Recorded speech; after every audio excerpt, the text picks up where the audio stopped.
नमस्कार। प्रस्तुत है आज का चिंतन। आदिशक्ति गौरी को श्रद्धा और देवादिदेव परमात्मा को विश्वास के रूप में भजन करने वाला सिद्धि प्राप्त करता है। बाइबल की मान्यता है विश्वास पूर्वक की गई प्रार्थना बीमार को भी स्वस्थ कर देती है।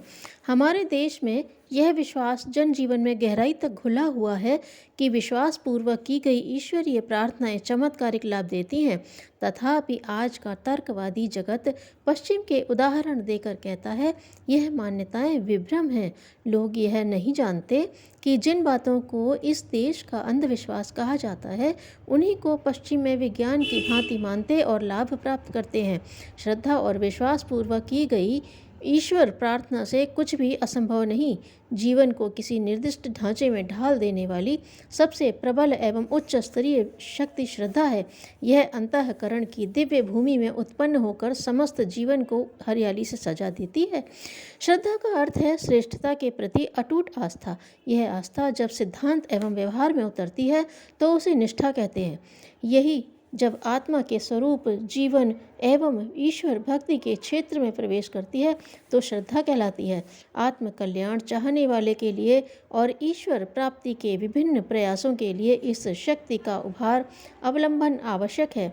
इसके बिना उस महान लक्ष्य को प्राप्त नहीं किया जा सकता।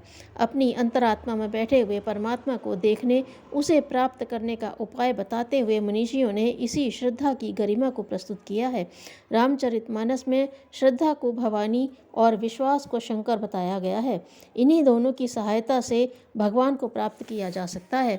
श्रद्धा के अभिसिंचन से पत्थर में देवता का उदय किया जा सकता है। हिंदू संस्कृति में प्रतिमा प्रतिस्थापित करने और उसकी पूजा उपासना करने का दर्शन इसी श्रद्धा तत्व पर आधारित है। अपने इष्ट के प्रति अटूट श्रद्धा आरोपित करके ही उपासक उसके साथ अनन्य एकता एक स्थापित कर लेते हैं। ईश्वर, कर्म फल, जीवनोद्देश्य, कर्तव्य पालन, आत्मा की गरिमा जैसे सत्य तथ्यों पर सघन श्रद्धा रखने वाले लोग ही सामान्य जीवन से उठकर महामानवों देवदूतों की पंक्ति में बैठ सकते हैं। आध्यात्मिक क्षेत्र की उच्च स्तरीय साधनाओं में श्रद्धा की ही अपरिमेय शक्ति काम करती है। श्रद्धाहीन कर्मकांड तो सामान्य अंग संचालन के व्यायाम के समान ही लाभप्रद हो सकते हैं, किंतु वे ही श्रद्धा और विश्वास के आधार पर साधना की लक्ष्य प्राप्ति में सिद्धिदायक सिद्ध होते हैं। श्रद्धा भावना न केवल उपासनात्मक क्षेत्र में वरन जीवन के प्रति अपने दृष्टिकोण तथा उद्देश्य को भी प्रभावित करती है। जिन लोगों की आस्था मानवीय जीवन की श्रेष्ठता तथा महानता में नहीं होती वे इसे पशुवत पेट भरने एवं प्रजनन के सुखों तक ही सीमित रखते हैं। उनकी यह अनास्था मानवीय समाज के प्रति अविश्वास ही उत्पन्न करती है। आस्थाओं की कमी के कारण ही अगणित समस्याएं तथा विविध विधि उलझनें खड़ी होती हैं और समाज व्यवस्था को विचलित करती हैं। आदर्शों और मर्यादाओं की उपेक्षा होने से ही व्यक्तिगत जीवन में दुष्टता, उद्दंडता और सामाजिक जीवन में भ्रष्टता, अनैतिकता, अव्यवस्था पनपती जा रही है। इस विकट परिस्थिति में समाज में रहने वाला हर व्यक्ति स्वयं को विपन्न तथा असुरक्षित पाता है। साधनों की विपुल मात्रा और सुखोपभोग के कुबेर जैसे भंडार भी उसे तृप्त नहीं कर सकते, क्योंकि शरीर की अपनी सीमा मर्यादा है।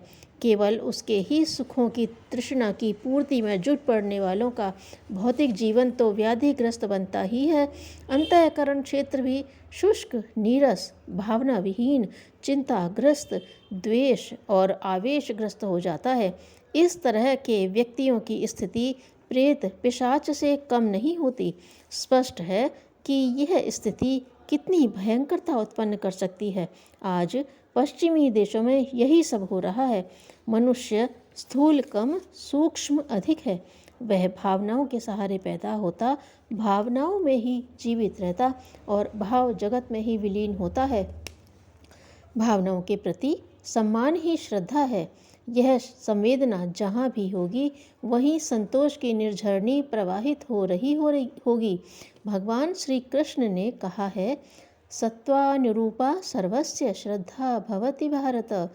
श्रद्धामयोऽयं पुरुषो यो यद् यद् श्रद्धा च एव सः। अर्थात हे अर्जुन, यह सृष्टि श्रद्धा से विनिर्मित है। जिसकी जैसी श्रद्धा होती है वह पुरुष वैसा ही बन जाता है।